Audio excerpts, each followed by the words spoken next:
Meu nome é Wilson e eu moro no Jardim São Jorge, zona sul de São Paulo.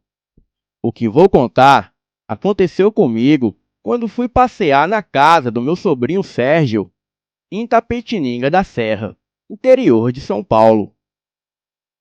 Eu estava de férias e combinei com o meu sobrinho de irmos pescar no final de semana. E como ainda era segunda-feira e a casa do meu sobrinho estava sendo reformada, resolvi ajudar o pedreiro, pois ele estava trabalhando sozinho, sem servente. Fiz amizade rapidamente com o pedreiro, que se chamava Zé Carlos, e ele me falou que morava em um lugar afastado da cidade. Ele ficou sabendo que eu iria pescar ali perto da Vila Mazei, e me falou que era para eu ter cuidado, pois existia várias histórias de pescadores que foram atacados por algum tipo de animal naquela região. Achei que ele estivesse zoando com a minha cara, me colocando medo. Nem liguei para aquela conversa. Ao meio-dia, eu fui almoçar e chegou um caminhão carregado de cimento. Olhei pela janela e vi o pedreiro descarregando o caminhão. Ele pegava 6 sacos de cimentos de cada vez. Fiquei impressionado, pois ele era um cara franzino. Acho que mal pesava 50 quilos. Rapidamente, ele descarregou o caminhão e já voltou para o serviço. Após o almoço, voltei para ajudá-lo. Reparei que em seu dedo havia um grande anel de ouro, com o formato de uma cabeça de lobo. Perguntei sobre o anel, e ele falou que era de herança da família, e que todos diziam que aquilo parecia uma maldição, pois quem usava tinha um fim terrível.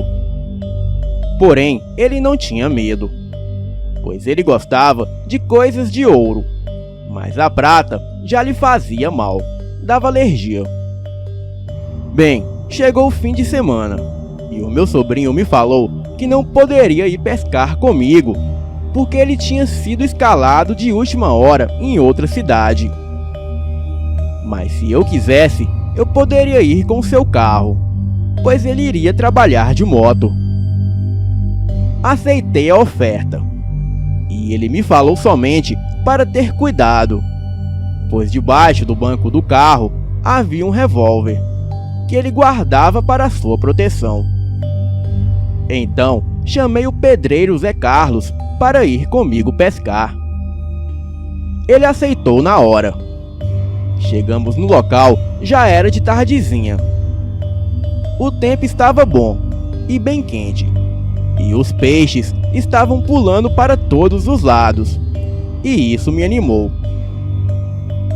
Bem, já desci a talha e logo comecei a pescar. O Zé Carlos parou o carro próximo a 2 árvores e já armou uma rede. Pescamos até o escurecer. O Zé Carlos falou que iria descansar um pouco na rede, e como o rio era perto e a fogueira estava acesa clareando tudo, resolvi ficar um pouco mais de tempo. Bem, estava pegando traíras de bom tamanho. Fiquei ali mais umas 2 horas e resolvi dar uma cochilada também no carro. A gente iria embora somente pela manhã. Abri o vidro do carro 1 centímetro para entrar um pouco de ar. Bem, já estava quase dormindo quando senti uma chacoalhada no carro que fez balançar tudo. Pensei que era o pedreiro que estava zoando, querendo me assustar. Então eu disse: "Vai dormir, cara." E logo senti um cheiro forte de cachorro molhado. Abri um pouco mais o vidro do carro e falei: "Ô Zé, que cheiro é esse?" Mas não houve resposta.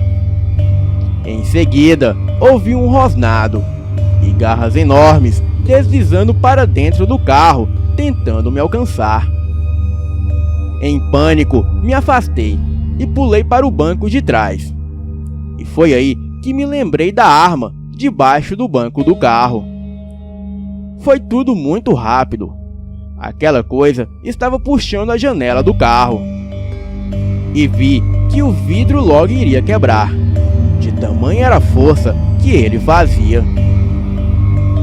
A janela cedeu um pouco, e aquela fera enfiou metade da cabeça dentro do carro. Vi que era um lobisomem rosnando e babando. Aquilo era enorme, coberto de pelos negros e fedidos. As suas orelhas eram compridas como a de um cavalo. Fiquei totalmente em pânico. Peguei o revólver e apontei para aquele animal raivoso. E neste momento, aquela criatura me desferiu um golpe. Enfiou uma de suas garras no cano da arma. E eu nem sei como consegui, mas puxei o gatilho e dei um tiro, que ecoou dentro do carro, me deixando quase surdo. Espirrou sangue para todos os lados, e logo ouvi um ganido de dor, seguindo de um longo uivo. Fechei rapidamente o vidro do carro. Olhei para a rede para ver se o Zé Carlos estava lá. Mas para minha surpresa, a rede estava vazia. Um medo muito grande começou a me invadir. Fiquei pensando, será que essa fera atacou o Zé Carlos? Escutei novamente um uivo, mas já estava bem distante. Pulei para o banco do motorista e acendi os faróis. Fiquei por algum tempo buzinando o carro e chamando pelo Zé Carlos, mas nada. Então olhei para o lado e percebi que em cima do banco havia um dedo peludo com uma unha enorme, em forma de garra. E nesse dedo havia um grande anel, com um formato de cabeça de lobo. Aquilo me fez gelar o sangue. Decidi sair dali urgente. No caminho de volta, eu peguei aquele dedo com o anel e coloquei no porta-luvas do carro. Cheguei na casa do meu sobrinho, em Tapetininga, e amanheceu logo. O meu sobrinho chegou e eu estava na sala. E quando ia contar para ele o que havia acontecido, o celular dele toca. Era o Zé Carlos ligando. Ele falou que tinha sofrido um acidente e machucado o dedo, e que não iria poder trabalhar, pois iria no hospital.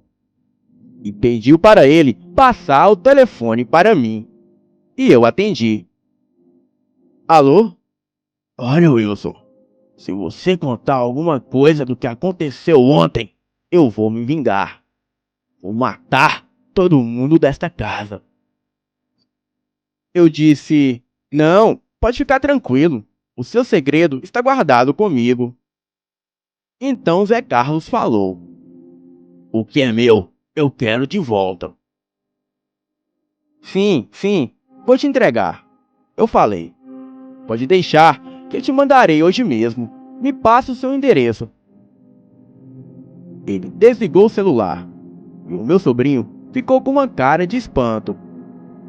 Me perguntou que segredo era aquele que o Zé Carlos havia falado. Eu disse que o segredo era o local da pescaria, pois era muito bom de peixe.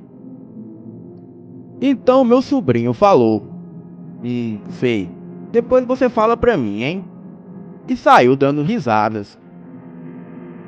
Rapidamente, peguei o carro e fui para o correio.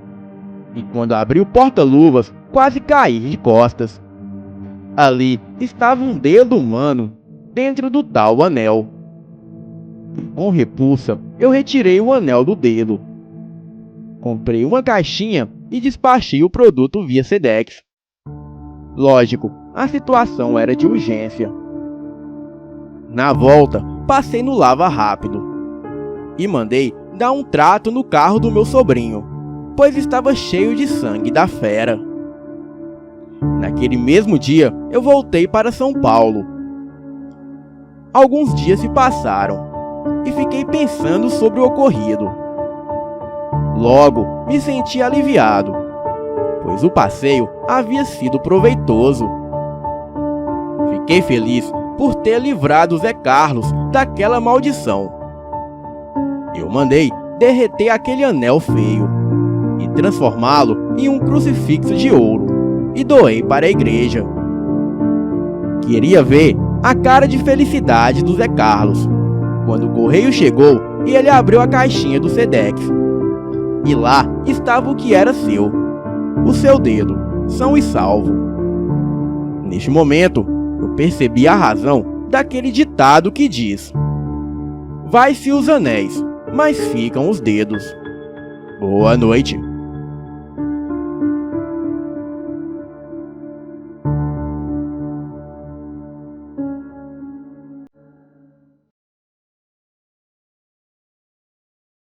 Este relato não ocorreu comigo, e sim há 8 anos atrás com meu irmão chamado Pedro. E até hoje ele ainda se recupera deste pesadelo. Bem, vamos ao relato.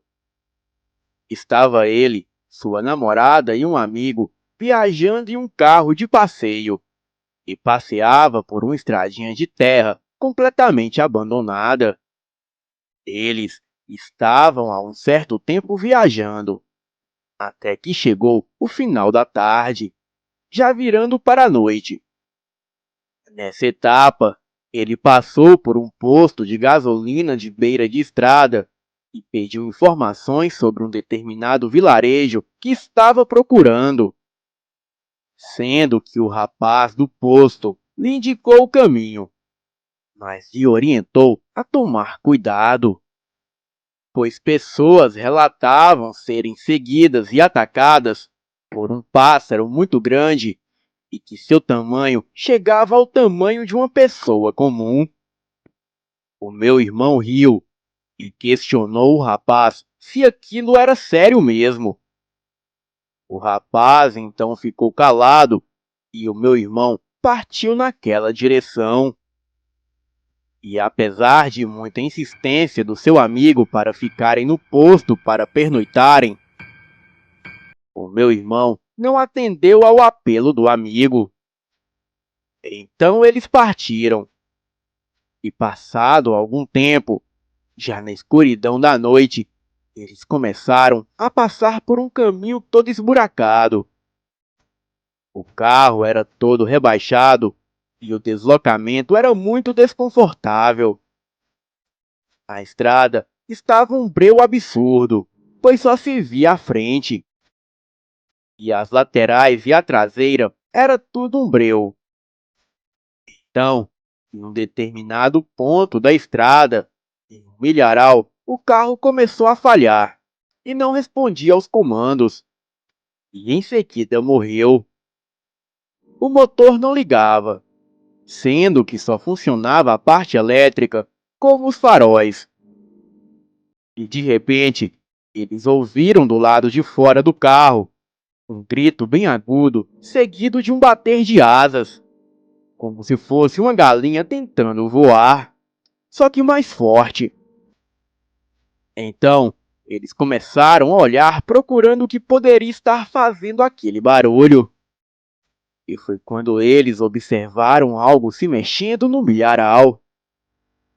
Sendo que, para a surpresa de todos, eles avistaram em seguida um rosto de mulher no meio do milharal.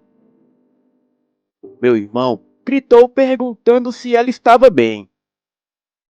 Porém, ninguém ali a via direito por conta da escuridão. Era somente a silhueta do seu rosto e os seus longos cabelos negros.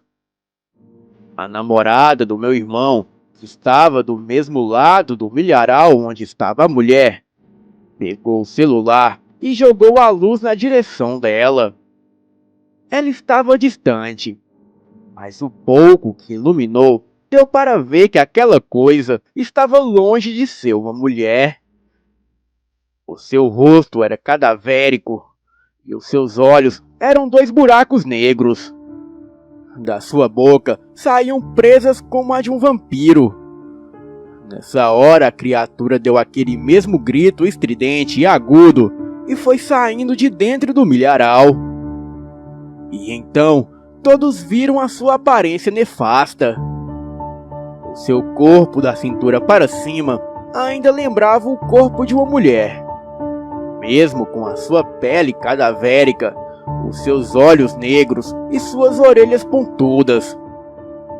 Mas aquilo da cintura para baixo era literalmente um pássaro. Penas por todo o corpo, e os seus pés eram 3 dedos dispostos para frente, e um que ficava em posição contrária, voltado para trás.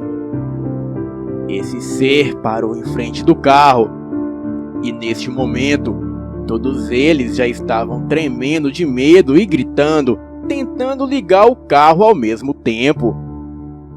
E ainda assim, paralisados diante daquele ser demoníaco. A coisa virou o rosto em direção deles. Deu uma encarada com seus olhos negros e fúnebres, e depois virou-se para outra direção e voou em alta velocidade para o milharal. E quando a coisa saiu, imediatamente o carro começou a funcionar. Então, eles saíram em disparada, em meio aos buracos da estrada. Porém, conseguiram sair dali. Levaram em torno de 1 hora para sair daquela estrada. Enquanto isso, eles escutavam aquela criatura os perseguindo e voando sobre o carro. E também soltando aquele grito aterrador e um assobio sinistro, que lembrava muito o assobio de uma rasga-mortalha. Chegando na cidade mais próxima, eles comentaram o acontecido com algumas pessoas, e assim descrevendo o que haviam visto. E as pessoas disseram a eles que naquele trecho da estrada havia um índice muito grande de pessoas desaparecidas, as quais nunca mais eram encontradas. Quanto a outros, relataram terem visto um enorme pássaro voando sobre as suas casas durante a noite. E ninguém sabia se essa criatura tinha alguma ligação com o desaparecimento das pessoas. Depois de ouvir essa história do meu irmão, de sua namorada e do seu amigo, eu vi a cara que eles estavam enquanto me relatavam isso. E por isso eu acredito que essa história é real. Bem, eu fiquei com muito medo, mas mesmo assim, eu decidi pesquisar a fundo que criatura era essa que eles avistaram naquelas estradas. E a conclusão que cheguei é que tal criatura se assemelha muito a Matinta Pereira. Trata-se de uma velha bruxa que à noite se transforma em um pássaro agourento que pousa sobre os muros e telhados das casas e se põe a assobiar. E só para quando o morador, já muito enfurecido pelo estridente assobio, promete a ela algo para que ela pare.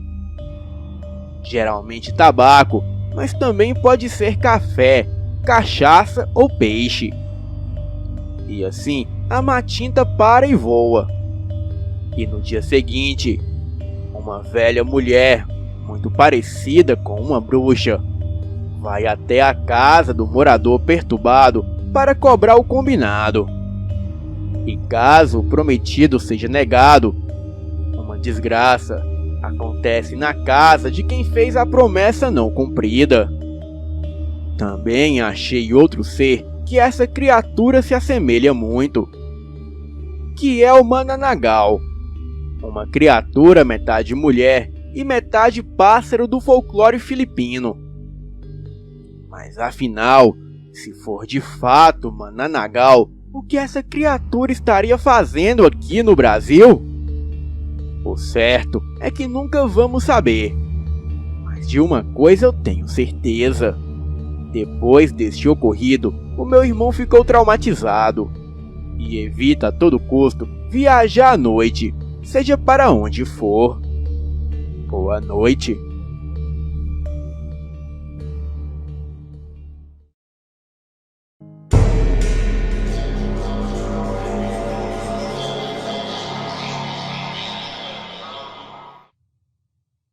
Depois deste ocorrido, o meu irmão ficou traumatizado e evita a todo custo viajar à noite, seja para onde for.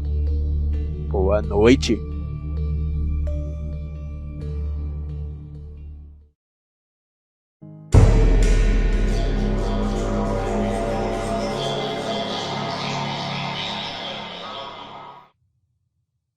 Depois deste ocorrido, o meu irmão ficou traumatizado e evita a todo custo viajar à noite, seja para onde for. Boa noite.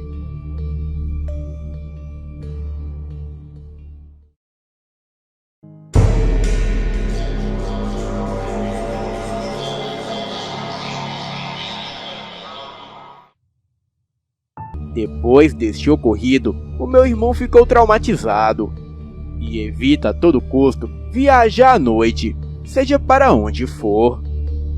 Boa noite.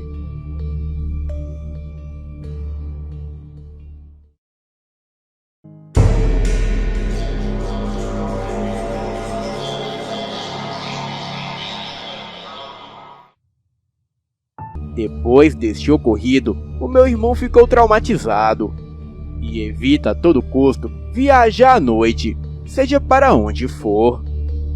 Boa noite.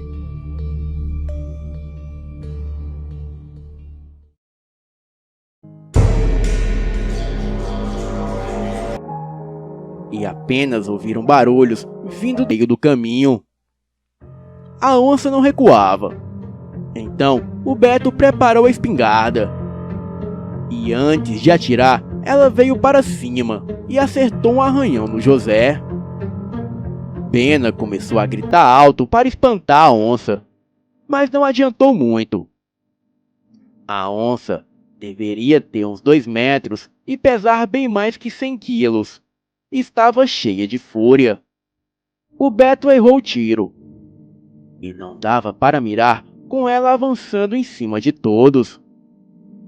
Os gritos do Bena começaram a se repetir ali perto com a mesma voz dele, como se fosse um eco. Porém, todos sabiam que não era ele. E daí, todos ficaram ainda mais assustados. A onça parou de atacá-los e começou a rosnar para o mato que estava à frente deles. De repente, um tronco foi lançado na direção deles, mas não acertou ninguém. O Beto ficou paralisado de medo, enquanto Bena puxava ele para saírem logo dali. O José pegou a espingarda do chão. Ele ainda estava muito machucado dos arranhões que a onça lhe acertou. A criatura se revelou, dando murros e arrancando e quebrando pequenas árvores. Com certeza era uma pinguari. O bicho devia ter por volta de uns 3 metros e era todo peludo. Os seus pelos eram de cor avermelhada e aquilo só tinha um grande olho no rosto. Gritava alto, com uma boca na vertical em sua barriga cheia de dentes estranhos. O resto do bicho parecia com um gorila, porém com garras enormes. A onça avançou na criatura, mas ele não parecia sentir as investidas dela. A criatura puxou a onça pelas pernas e com a outra mão, uma pinguari segurou na cabeça da onça e rasgou a coitada no meio. O Bena carregava o Beto nos ombros e saíram correndo. O Bena era um homem grande. O José acertou vários tiros na criatura enquanto eles corriam à frente. O monstro gritava alto e bufava de raiva. Dava murros fortes nas árvores que chegava a rachar e a quebrar os troncos grandes. Aquela fera possuía muita força. e os tiros que o José lhe acertava não lhe causavam nenhum efeito. Até que o José acertou o último tiro no único olho que o bicho tinha. "Toma, seu safado! Agora tu não enxerga mais a gente!" gritou José enquanto o bicho se debatia e dava socos no chão. Eles conseguiram sair da mata, mas antes de se distanciar, eles perceberam que o monstro também saiu. Mas quando a criatura sentiu que tinha saído, voltou para a beira do mato e ficou gritando. Rugidos altos e apavorantes de deixar até os mais corajosos com medo. A criatura ia sentindo o que tinha ao redor com as mãos, e quando tocava em alguma árvore ou pedra, ele arrancava do chão e arremessava para frente, na tentativa de acertar os caçadores. Mas como estava cego, os troncos, as árvores e as rochas grandes passavam longe deles. O Mapinguari dava socos tão forte no chão que os caçadores sentiam o chão tremer. A fera era terrível, e eles só ficaram ali olhando aquilo. E foi quando o Mapinguari saiu para dentro da mata, derrubando tudo quanto era galho e árvore. Os caçadores saíram sem caça daquela mata, mas por sorte saíram com vida. Boa noite.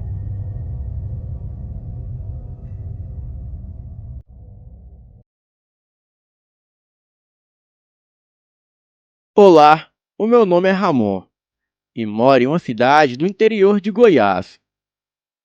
E o que vou relatar aqui é um relato que há tempos percorre na geração da minha família e aconteceu com a minha bisavó.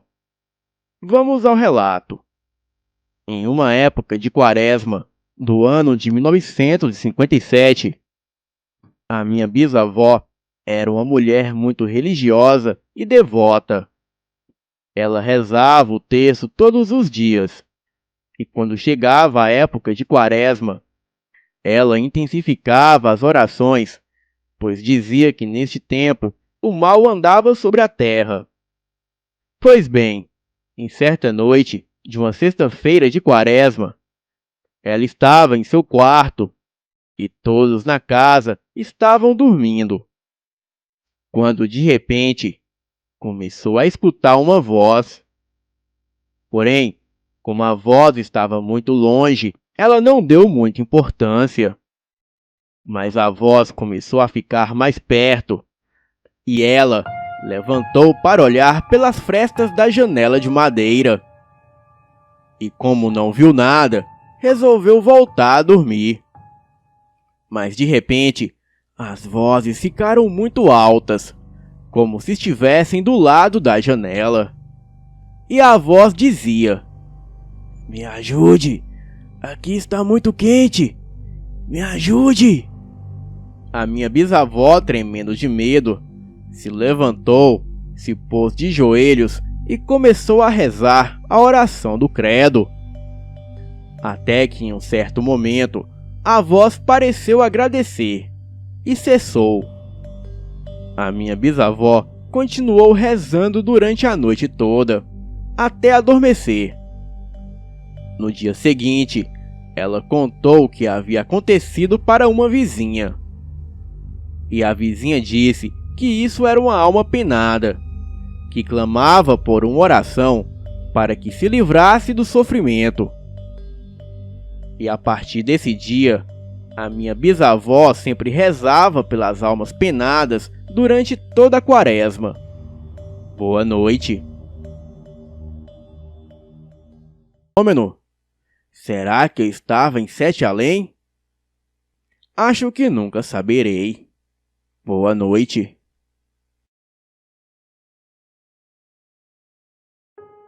Veremos quando as visitas do além poderão chegar até nós e de que forma. E por isso, temos que estar sempre em alerta. Boa noite.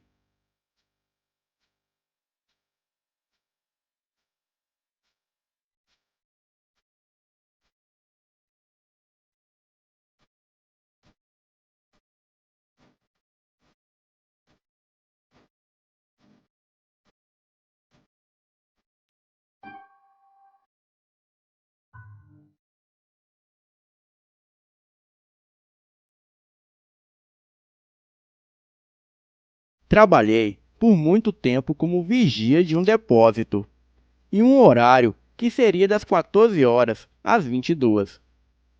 Quem tem esta rotina sabe do que estou falando. Então, é comum ter hábitos noturnos e dormir tarde da noite. Eu morava em um boulevard, rua com muitas árvores, e o final da minha rua dava para uma mata. A minha casa tinha um gradilho e eu costumava a ficar na rede no quintal de casa, lendo e observando a rua deserta. No meu caso, sempre gostei muito de ler. Ficava lendo até altas horas da noite, até 4 ou 5 da manhã.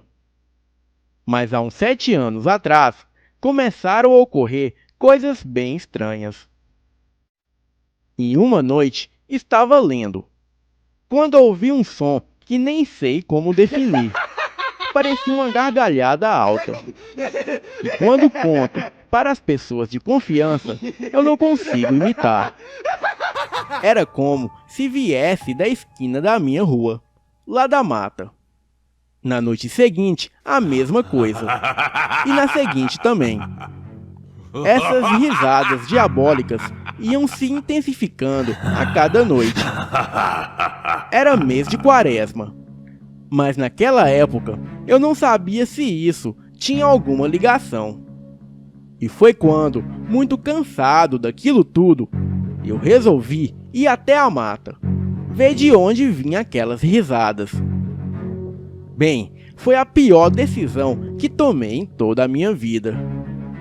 Cheguei até o começo da mata e, curiosamente, as risadas pararam. Fiquei mais uns 5 minutos ali, e só era possível escutar o som dos animais noturnos. Virei de costa e fui embora. E neste momento comecei a ouvir alguém me chamar pelo nome, de dentro da mata. A voz que me chamava soava muito familiar. Porém, eu não conseguia me lembrar a quem pertencia aquela voz. Foi aí que avistei uma luz no meio da mata. E aquela voz me gritando. Não sei o que passou em minha cabeça naquele momento, mas entrei na mata e segui aquela luz. À medida que eu a seguia, a luz se afastava e continuava a chamar o meu nome. Foi assim por uns 10 minutos, até me dar conta que já estava perdido naquela mata. Eu usava a lanterna do meu celular para andar em meio àquela escuridão. De repente, aquela luz parou de se movimentar. Então, eu fui até ela. Assim que cheguei a uns 5 metros daquela luz, aquilo simplesmente se apagou, desapareceu. O mais estranho era que a luz parecia sair do nada. Não era uma lanterna, ou muito menos alguém. Era simplesmente um feixe de luz que saía de algum lugar. Muito assustado, eu saí dali correndo. E quando de repente eu sinto uma chicotada nas pernas, eu nunca mais quero descobrir. Boa noite. O que vou contar aconteceu comigo no ano de 1991 e jamais consegui explicações sobre o acontecido e nem consigo entender o que realmente aconteceu. Na época, eu era recém-casada, sendo que o meu marido trabalhava em uma empresa um tanto distante e chegava em casa bem tarde da noite. Nós morávamos em um bairro um tanto afastado, sendo que eu ficava sozinha em casa até altas horas da noite, aguardando o meu marido chegar do trabalho. E devido ao horário e ao local que morávamos, pois tinha uma mata em volta, eu ficava preocupada e só ficava tranquila quando ele chegava em casa. Certa noite, era exatamente 23h55, E eu, ansiosa para que ele chegasse, resolvi esperar ele no portão de casa. A rua estava deserta e só passava alguns carros, e eu continuei lá sozinha, olhando na direção em que o meu marido chegaria. O bairro em si já era muito deserto, por não possuir tantas casas. E para piorar ainda, estávamos no mês de março, época de quaresma. E eu ali no portão sozinha, esperando ele chegar. Ficava acompanhando as horas do relógio, e quando notei, era pontualmente meia-noite. Neste exato momento, de forma repentina, começo a ouvir um som como se fosse a voz dele me chamando. Porém, aquela voz vinha de dentro da mata. E o pior é que me chamava cantando. Mara, Mara. Aquela voz do meu marido cantava o meu nome.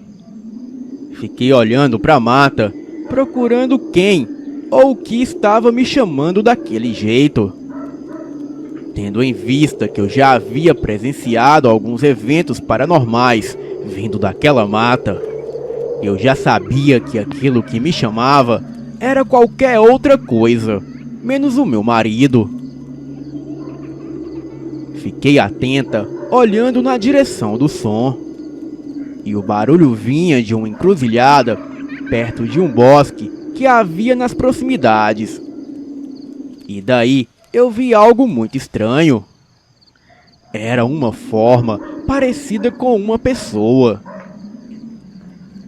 Porém, com não mais de 1,50 de altura, com uma cor acinzentada, cabelos vermelhos desgrenhados, um cigarro de fumo na boca e parecendo bem maltrapilho. Era como se as roupas estivessem todas esfarrapadas, e aquilo não andava, mas saltitava, dando voltas em círculos, e às vezes parecia se deslocar aleatoriamente em uma velocidade muito grande. Aquilo se deslocava para um ponto e parava.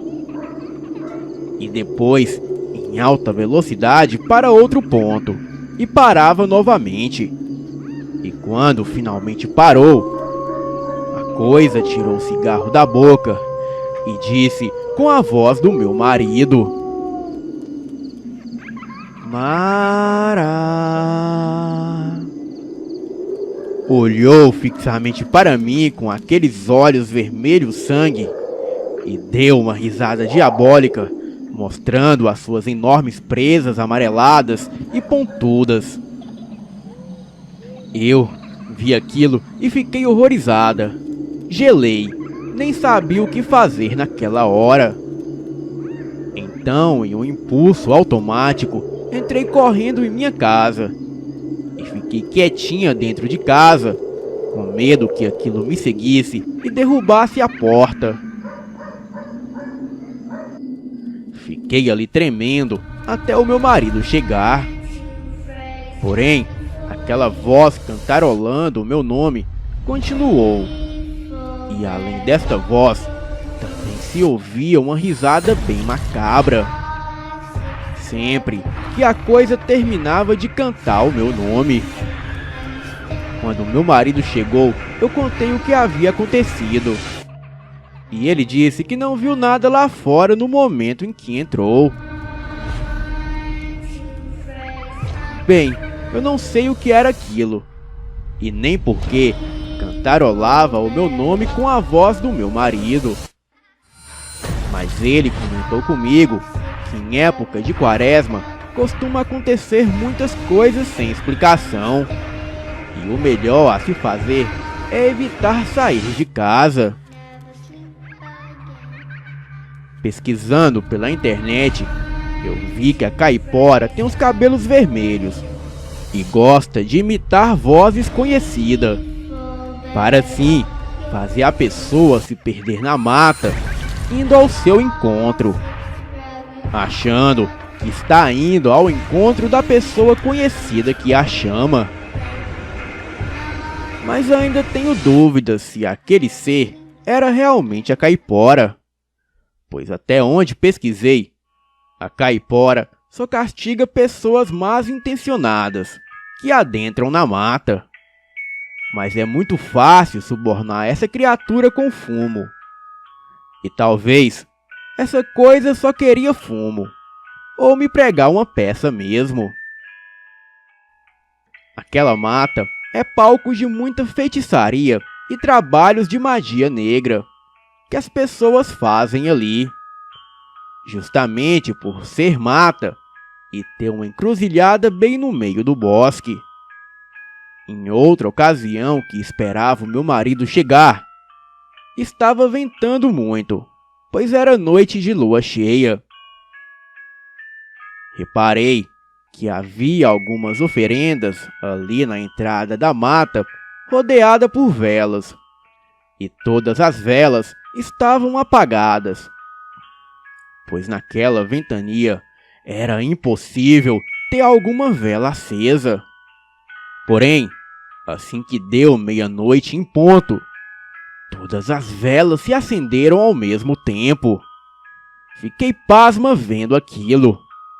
E quando meu marido chegou, eu contei para ele, e ele acreditou, pois presenciou as velas acesas naquela ventania lá fora. Algo que seria impossível de acontecer. Mas o que foi horrível mesmo foi a sensação de medo quando vi aquela coisa cantarolando o meu nome. Até hoje tenho medo de sair de casa sozinha de madrugada, principalmente em época de quaresma. Boa noite.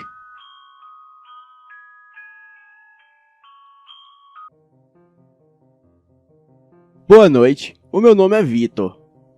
E tudo isso que irei relatar aconteceu no Pará, na estrada do ramal de Santarém. E eu estava a 6 horas de viagem até o interior de Santarém. Bem, naquele dia estava eu e o meu amigo. E naquela estrada, além das casas serem muito humildes, também eram afastadas umas das outras. E a maior parte da estrada era mato. Neste dia, saímos de Juriti às 1 hora da tarde. E a minha avó dizia que não podia brincar com o sobrenatural, ainda mais com os seres da floresta. Pois os mais velhos diziam que 6 horas da tarde era a hora do sobrenatural. E cético como eu era, eu sempre adorava brincar com essas lendas. Então, naquela tarde, eu conversando com o meu amigo e voltando por aquela estrada deserta por volta de 18 horas, eu tive a ideia de chamar o Jurupari no mato. Eu e o meu amigo paramos as nossas bicicletas e chamamos aquele ser sobrenatural. Bem, nós chamávamos e nada acontecia. Até que tivemos a brilhante ideia de chamá-lo assobiando. E nesse momento, tudo parou. Ficou um silêncio total. E não escutávamos sequer os grilos cantarem. E depois de um tempo, logo ouvimos um assobio no mato. No início, o som estava fraco. Porém, parecia um pássaro cantando. Mas o meu amigo e eu percebemos que já não era hora dos pássaros cantarem, e sim o horário deles se guardarem nas suas tocas. Com muito medo, voltamos às nossas bicicletas e começamos a pedalar bem rápido. E quanto mais pedalávamos, o assobio ficava mais forte. Deu para perceber que o meu amigo estava com muito medo. E eu estava tão nervoso que comecei a rir. Mas poucos minutos depois, a minha risada se transformou em choro, pois ouvimos os galhos de mato se quebrando ao redor da estrada. A estrada estava começando a escurecer. E depois de 30 minutos pedalando, o pneu da bicicleta do meu amigo furou. Então, tivemos que parar para encher com uma bomba que eu sempre levava comigo. Enquanto estávamos parados, aquele lugar parecia um deserto, pois não havia o som de nenhum animal. E foi aí que um assobio muito alto parecia cortar a mata. Era um assobio fino que doía a cabeça. E nós dois ficamos paralisados de medo. Rapidamente subimos em nossas bicicletas. E foi quando vimos uma pessoa preta atravessando a estrada de barro. E com as lanternas que levávamos em nossa bike, deu para perceber que aquilo realmente era um ser sobrenatural.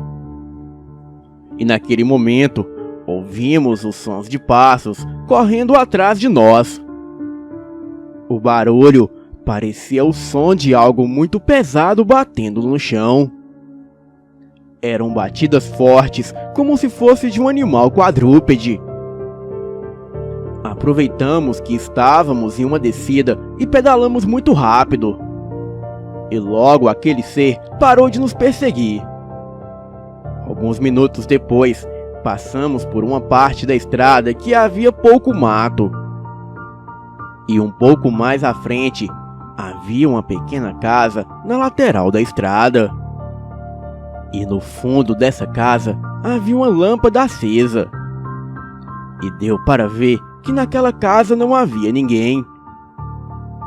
Mas ali atrás, abaixo daquela lâmpada, deu para ver uma pessoa muito grande que parecia estar envergada. Naquele momento, aquele ser negro olhou de uma forma brusca diretamente para nós. Porém, o seu corpo não se mexeu, somente a sua cabeça. E no momento que ele olha para nós, aquela criatura deu um assobio tão alto que doeu os nossos ouvidos. E em seguida, ele saiu correndo para dentro do mato. Eu e o meu amigo ficamos paralisados de medo. Então pedalamos bem rápido e saímos dali o mais depressa possível. Pouco tempo depois, logo chegamos na cidade. E o nosso pesadelo já havia terminado. Acredito que se tivéssemos chamado aquele ser mais uma vez pelo seu nome, algo de pior com certeza teria ocorrido. Bem, aqui fica o meu aviso para as pessoas não duvidarem do sobrenatural. E muito menos assobiarem em matas onde moram essas criaturas. Ou vocês podem se traumatizarem ou se arrependerem assim como eu. Boa noite.